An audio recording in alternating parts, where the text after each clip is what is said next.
Warning, this podcast contains spoilers and brutal turkey carving.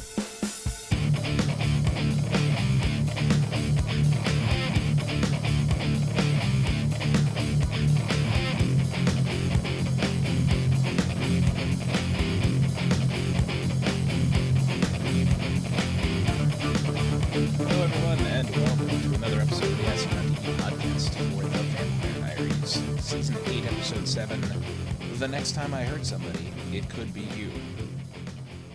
In contention for the longest title of the year, I'm your host Mike, and joining me is Dom. What? Why are you gonna hurt me? Because I can. And He's Kim. threatening all of us. I feel like they should have been called Christmas Past. Ghosts of Yeah, Christmas Past would have been great. Yeah, because that's what the whole thing reminded me when Stefan died and got taken back to his past. Exactly, with him and Kate, it did seem a lot like that, and that would have saved us a lot of breath Also when we were joining us trying is to read Nikki, out the by way, freaking but title. Yeah, that's fine. She's going I don't on. need an introduction. Yeah, we just kind of get into it. she just hopped right into it and is going along. The problem with that is every single episode is named after a quote from season 1. Yeah, that's true. And what there. What's that? My face was all weird. I had artifacting on my face. Yeah. And in season 1, I think it was something Caroline. Was it Stefan said to Caroline? I think it was, or I don't remember now. I'm gonna have to look. In season 1, Yeah, it was something Stefan said. Definitely. it could have been Caroline talking to Matt after she got turned. Maybe. Because I thought it involved Caroline, and then I thought it involved Stefan. I'm gonna have to look now because It could be either, because this was kind of their episode. Yeah, their last day to spend together. And Which wasn't clear to any of us it was like it was the Nikki? What just happened? she's just mid-sentence stopped talking. sorry all of a sudden It- my computer started making it's these weird feedback. fucking sounds and You guys oh didn't my hear god, that feedback? holy I shit. heard a Okay, click. You alright? yeah, no, I had to things on my computer and now it's gone. Believe me, it's gone. I got rid of it. Yeah, I heard a random feedback. Anyway, go on. Where was I? You Is had it- no idea that I think you were getting to the point Oh yeah, okay. That none of us, they never alluded to the point that it was like the 23rd of December in the last episode, and now all of a sudden it's Christmas Eve. It's like, it's like, I get one last day to spend with you. By the way, tomorrow's Christmas Eve. yeah, Yeah. No, it was the quote. The title is a quote from Stefan in episode 20 of season 1, entitled "Blood Brothers." So it's right Okay. when Stefan turned. It was in the flashback episode of when Stefan. Gotcha. Oh, Hey, okay. this was a flashbacky episode for Stefan. Mm-hmm. Yeah, Yeah. it was. Okay, that makes sense. Apparently, back in 1917, when Stefan was going all ripper, first off, he liked beards then. Who was- has yeah, that's time to weird. shave when you're ripping people's throats out one mean, by That's one? true. Also, Well- a fair fun fact of American history here, beards and, facial hair were actually very popular until post-World War I, because all the young men came back from Europe with clean-shaven faces, because they had to do that so their gas masks would fit properly. So suddenly, clean-shaven meant, oh my god, he was a soldier, he fought in the war, and that became the new popular look. Oh my god, really? So technically, Stefan in 1917 was still in, the cool with facial hair. Yeah, I mean we've seen him in previous timeline, in times where he's like changed his look to blend in. Mm-hmm. His hair has been different, and Well, I like that we finally got to see this notorious, Ripper of Monterey. Yeah. Yeah, we've heard a lot, about it. We've seen the aftermath of it. We've seen a tiny bit of flashbacks around it, but nothing to this extreme. I think the only flashback I remember when it was around when he was the Ripper of Monterey was when he was hanging out with Rebecca. Yeah, in Klaus season 3. Yeah. Yeah, they talked Yeah. about it a lot. Yeah. There was a lot of talk. There was a couple flashbacks, but he definitely didn't have facial hair back then. No. Not in those flashbacks. No. And Well, they wrote about when he used to write his victims, carved them Yep. into. Yeah, there was a whole closet full of names. Oh yeah. apparently he met Celine back then. But she Yeah. very conveniently erased his memory of their meeting. Stefan just happens to keep bumping into all these like ancient supernatural creatures over and over again. Silas and Hey, you know, it sounds kind of like plot convenience to me, but yeah, I'm not a right? writer. Well, to be He's fair, Silas's doppelganger. Yeah. And I mean, I understand that, we're kind of like poking fun because, well, it's like plot convenience, ha ha ha ha. But It this is the really last is. season, and Julie basically had to tie ends together to get it to work because she changed everything with the Traveler season. Yeah. And then Elena and then, Nina Dobrev, she wanted off the show, and she had to write that around. Like, she's had a lot of mending to do with the Vampire Diaries storyline, and yes, this is plot convenience right now, but it does make sense. Mm-hmm. And I remember last week we had a very in-depth discussion about Nina's character, Catherine, Yes. and getting dragged to hell and all that. Rumor has it that for episode 9, Nina has already filmed Catherine scenes. I'm so excited. That is the rumor going around right now. So just after having had that conversation, all of a sudden it's just like, oh, here's some news about Catherine, which, by the way, hell and her getting dragged away and all that. I'm like, oh, it's too perfect. Yeah, It's just too perfect. Quick recap. Cade's hell is for humans who have done sins, and Catherine took the cure and died a human. That's why she got ripped to hell the way she did. So that's the quick recap. That's why we get to see Catherine. Yep. Speaking of I'm dragging excited. to hell, These are our assumptions. yeah, I know. No. Celine wanted to drag Stefan to hell back in 1917, but didn't because he's not inherently evil. She looked into his soul or whatever. Or into He wasn't his eyes. human then. No, he wasn't. He was a vampire then. So he wouldn't have gone to. No. I mean, Doesn't that throw a wrench in that whole he's- idea? I mean, now that the other side's gone, he's still going to hell when he dies. Yeah, now, but then No, that right. wasn't the case. You're right. Well, I'm betting she could have figured out a way to deliver him somehow. Maybe there was. I mean, it's Cade. He's And- so just stuck up in like vengeance. I'm sure he would accept it. And A soul's a soul. apparently, ever since then, Cade knew that he lost Celine, and he's wanted Stefan ever since. Yeah. Mm-hmm. I mean, Didn't he say, he said something that, an innocent soul is, the dirtiest or whatever, or ends up the most corrupted or most evil or something, or has the most Yeah. potential to be evil. That's how he said it. corrupting an innocent soul or whatever is like, It's like Yeah. It's like super candy. He was like, Mhm. that's those are the best souls to have is the good ones, corrupted good ones. mhm. That's pretty, yeah, the gist of what he said.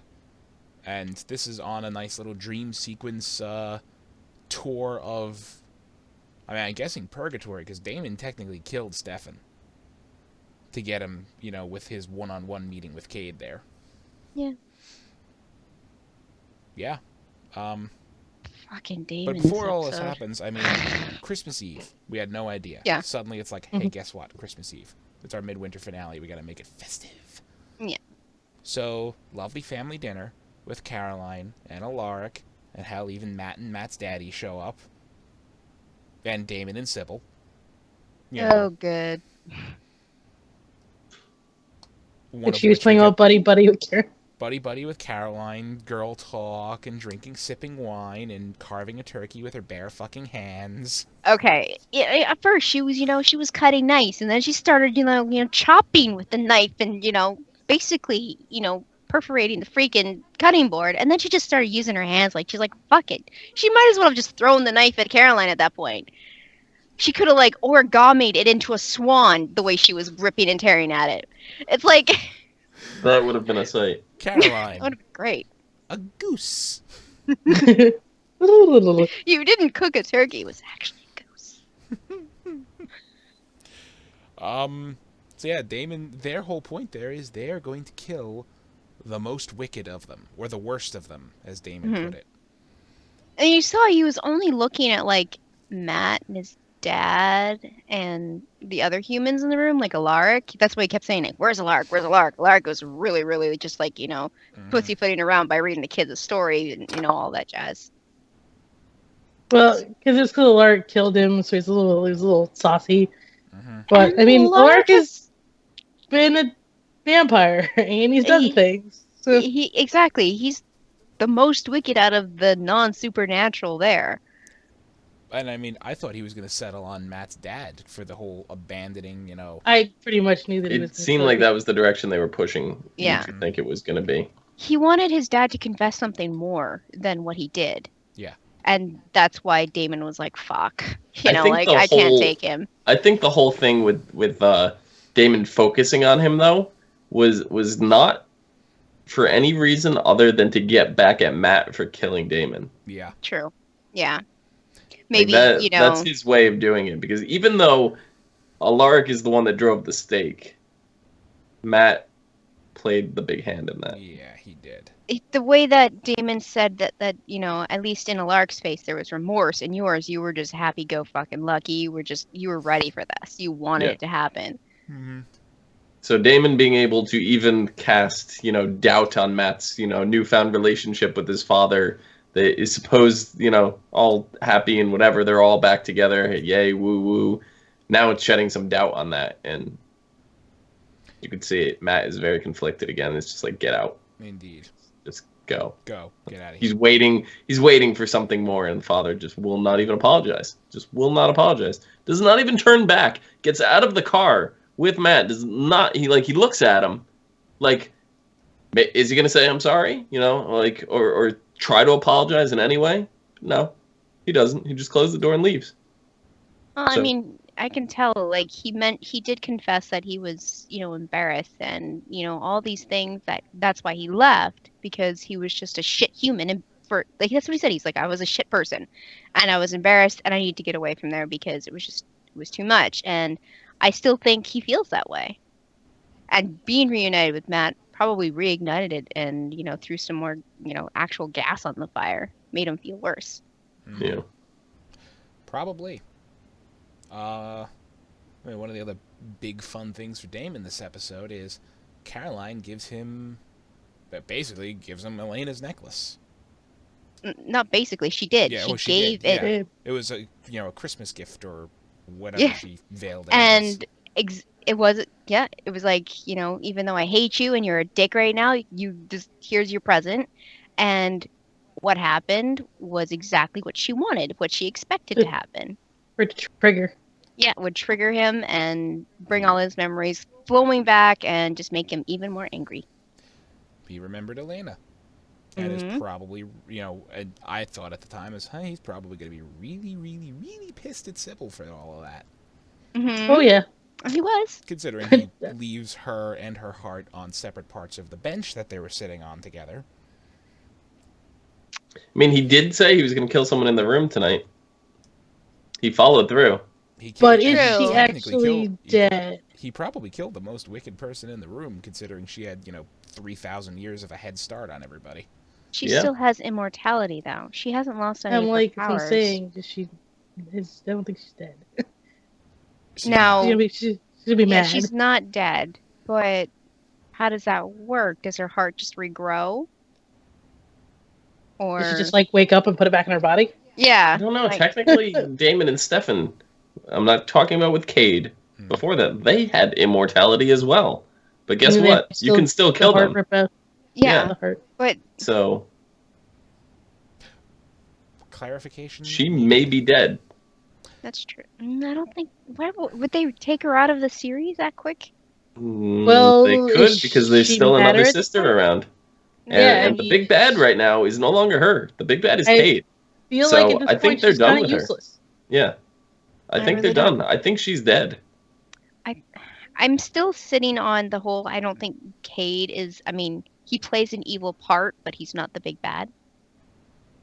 I think there's something You look at that, and bigger. every time we've dealt with a big bad, there's always something worse. So True. I don't know if they're gonna be able to get much worse than the devil right now, but no, He's not Catherine. the devil. he's, for all He's their- intents and purposes, their devil. Right now, he's portrayed as their Yeah, he's only a gatekeeper to a hell dimension. He's not the Right. king of hell. Right. Yeah. We don't know if there's something else controlling that world other than Cade. True. Very true. Yeah, Stefan gets his whole deal, life, eternity of servitude to Cade. He gets the deal amended. He sweet talks it down to a year. But he has to do if he flip his switch. If he flips his switch and becomes Ripper Stefan again, then it's a year he has to serve for. That's because Stefan pretty much said that he could pretty much get everything done in a year. He's like, I am so ruthless and so monstrous that I could get it done in a year. And Cade agreed with him. Well, I mean, obviously, since Celine came in contact with him all those years ago, Cade's been watching him, keeping tabs, so he knows what he's capable of. Yeah. Well, he's flipped the switch multiple times, and every time he flips, he goes pretty rampaging. The gamble here is whether or not he can get everything done in the year. The gamble is whether or not he wants to be done at the end of the year. Yeah, or if he, if he doesn't want to flip his switch back on, if, maybe he doesn't want to be done after that. Maybe he just wants to keep killing. Yeah. Well, we know every time so far that he's flipped his switch, he's not been really reluctant to switch it back. No. Right. But mind you now, this deal is only for Stefan. Like, this does not apply to Damon. No. Right. No, it does. He said me and my brother. No, the 1 year is not to Damon. The 1 year is only for Stefan. And Damon is sitting, like, his switch is still on its teeter-tatter. Damon's going to have to find a loophole the Damon way, and that's going to be to kill Cade. Yeah. Oh, yeah. Kill Cade, take his spot, and that's how the series ends. Take his place. Wow, that'd be interesting. I mean, yeah, Stefan, I like how they did that. He waited until they left, the town limits. And then he was just like, and, it's just like the dour, depressed one face turns to the creepy smile. Stefan made it seem like, because Damon's like, so you gonna do it? You gonna do it? You gonna do it? And Stefan's like, nah, not right now. It made it seem like he was like, yeah, I'll wait a couple days, or a few hours, a couple days. I'll wait till we're like, on the road for a good while. But then it was just like he needed a moment to reflect, and he was like, well, fuck it, flip. Yep. I don't know. Have Damon and Stefan worked together on this capacity before? I don't know. I don't think they have. They've never been. It's always been Stefan and Klaus, or Damon and somebody else. It hasn't been Damon and Stefan brotherly working together and ripping and tearing and causing chaos. Yeah, being them. I mean, they're both flipped right now, so we've never had them together with both switches flipped. I don't know. I mean, I know Damon. He's doing it because now he's working for Cade, but he knows about Elena now. Like, he remembers her. So we know that Damon can play bad even when his switch is on. This is true. Yeah. So you're right. And his emotions been a little whiffy. So you're right. Yeah. His it could be back on. Yeah. I don't think Damon is, I think he's pretending or like trying to play like he switched off his emotions and his humanity and shit, but I think it's off. I think it's still off. I think he's on the verge of coming back, but I think it's still off. Yeah, like, I don't think it's... I'm saying the possibility that he could have turned it back on, but it's more than likely that he's coming back to the on state because of the Elena memories. And I think he's actually going to be really pissed off at Caroline for triggering that. He's not going to be appreciative. He's going to be pissed off. But he's going to be happy about it because then he gets back to the way things were. Also, one thing I would have completely forgotten, I just remembered it. I would have completely forgot to mention this, and that is,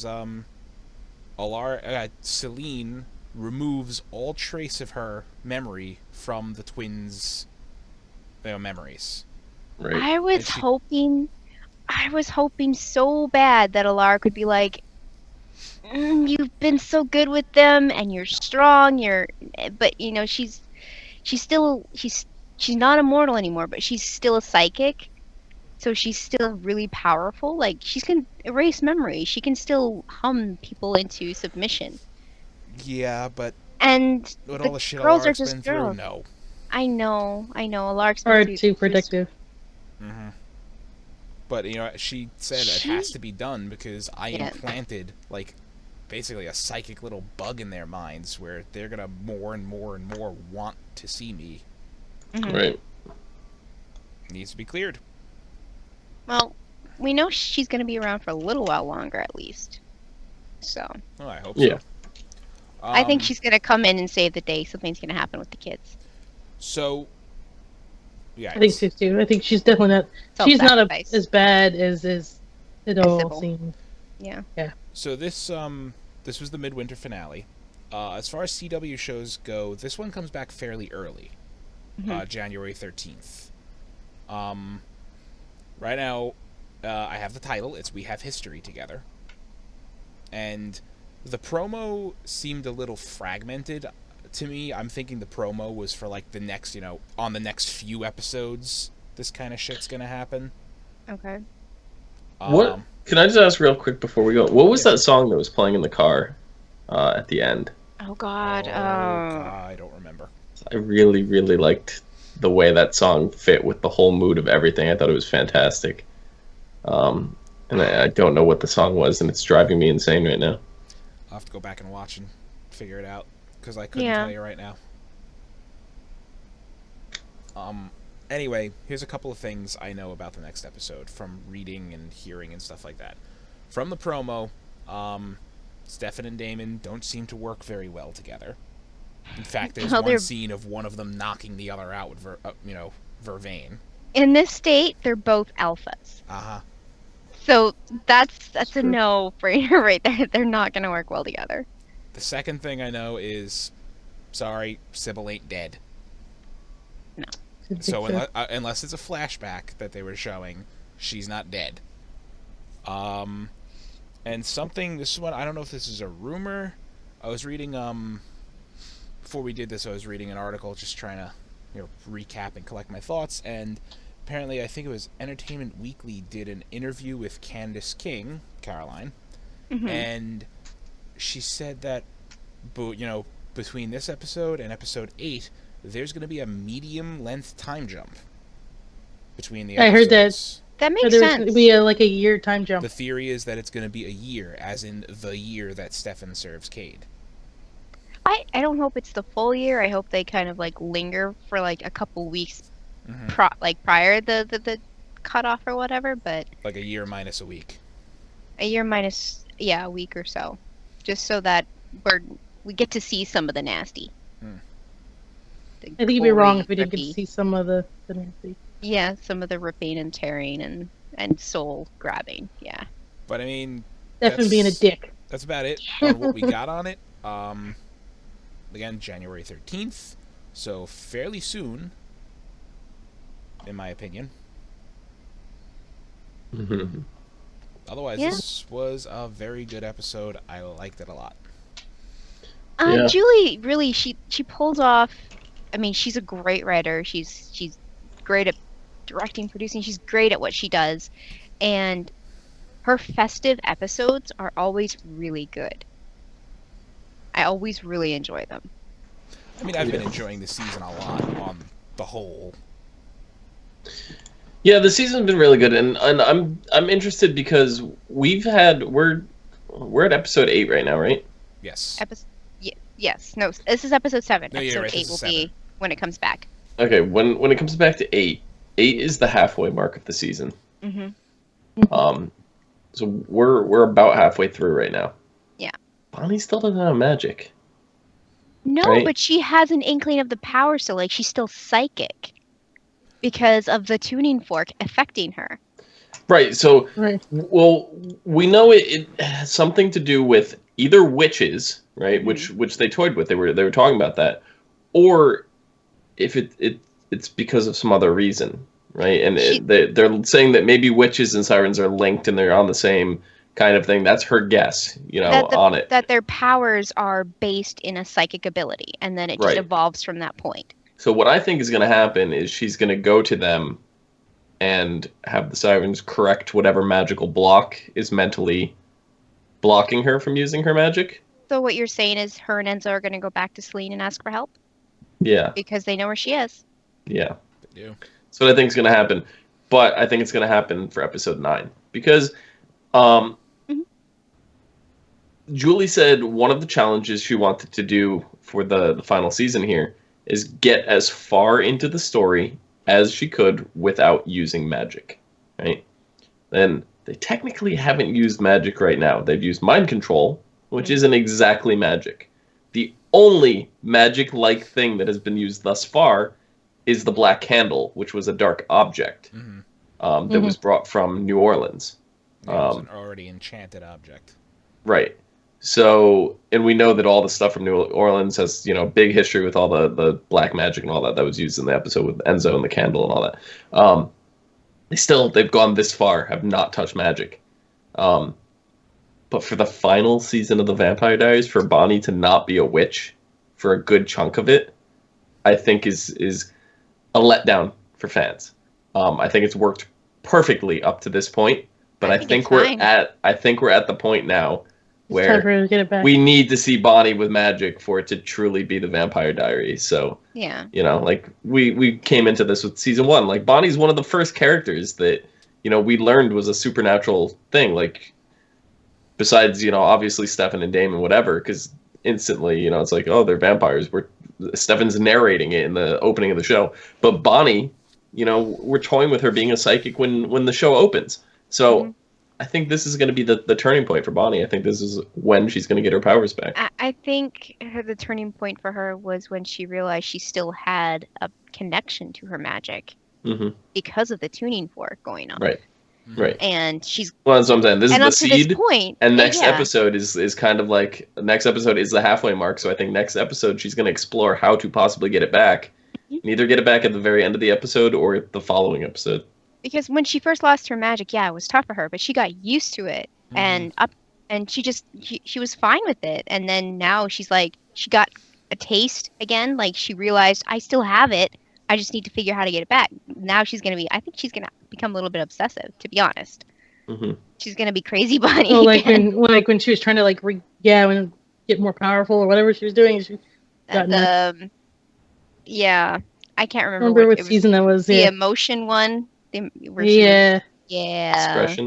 That's the one. So it was the Silas season. Yeah. Oh, okay. I'm thinking to myself, why do I not remember this? Oh, right, I blocked that season out. That was before the Travelers. That was the season before the Travelers. Oh, yeah, you're right. It was. Yeah. You shouldn't have blocked that season out. I really enjoyed that. That was I want to say season 5. Throwing an arbitrary number out there. No, that'd be 4. 5 was the Travelers. It was 5 was Travelers. Before the Travelers. Okay. All right. I don't remember that. Yeah.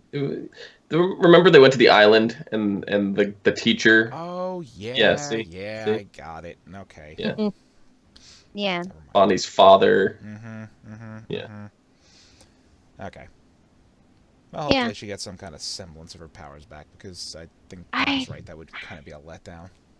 I think she's gonna get it all back, and it wouldn't feel right to just give it back to her in the final episode or something. We need some time with Bonnie and her magic, for this to feel right. Like the series finale, last 2 minutes, oh, by the way, I'm a witch again.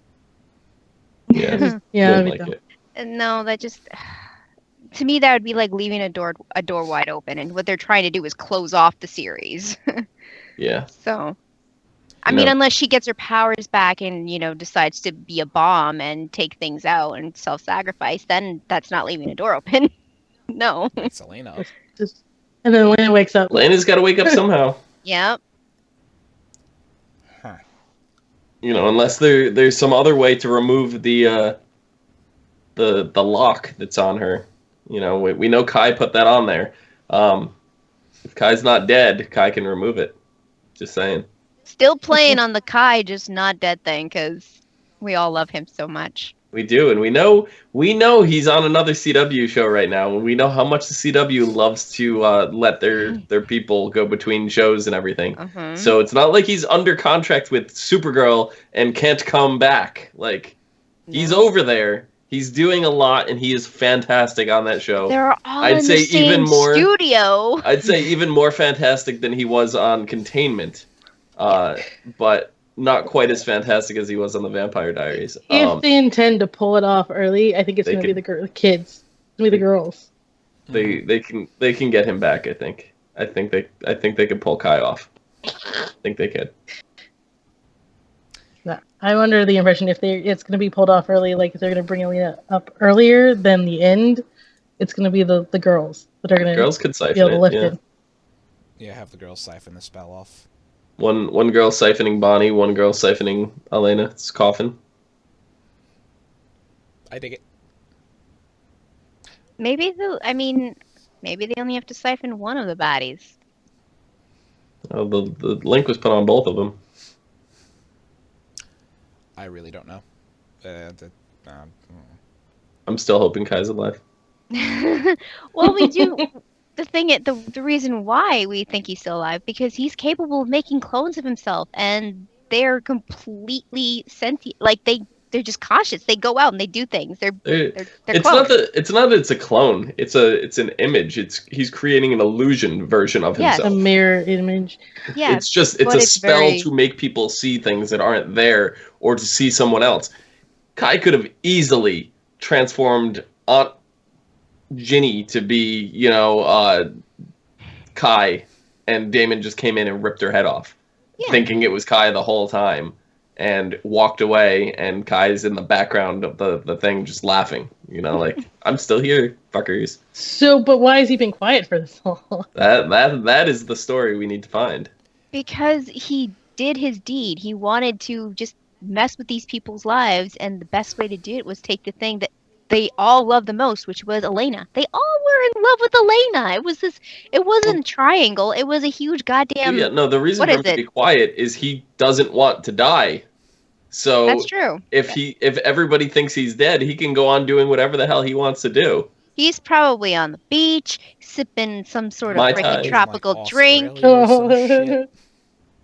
Oh god, who would go to Australia? They have spiders, snakes, and freaking jellyfish, and Flying they spiders. have... Siphoning witch. I don't think he has to worry about that shit. Yeah, well, that's not magic. Flying spiders. And They you know have what? And They have even their mammals are poisonous. Well, only one. Like- No. Platypus is the only venomous mammal. Everything is trying to kill you. There. Yes. Everything. Yes, Yes. you're right. Even one of the mammals that lives there is venomous. A mammal. You're a mammal. I'm a That's mammal. in Australia, where Yeah, all the animal you're pretty nature is trying to kill you. Yeah. There's not only one mammal that is venomous. There's more.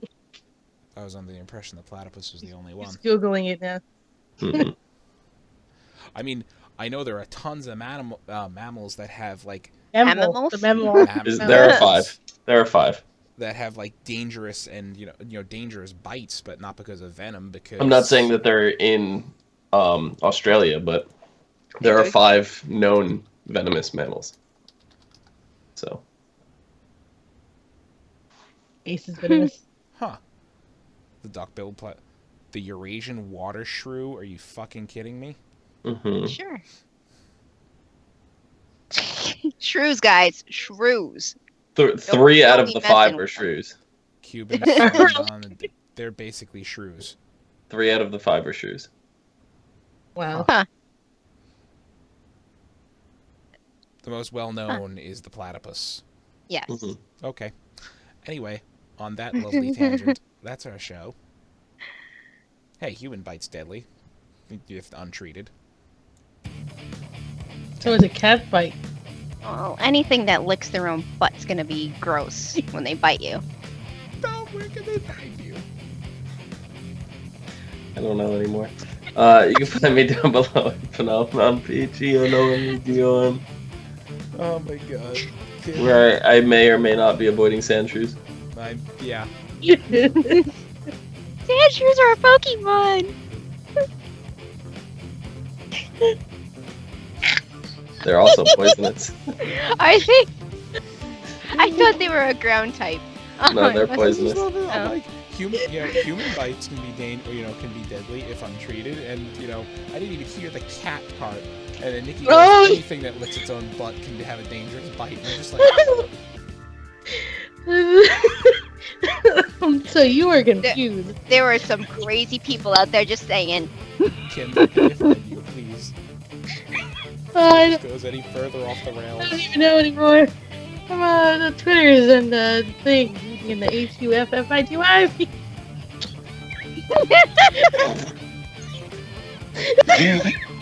What happens when we do later podcasts? Nikki, where can they find you?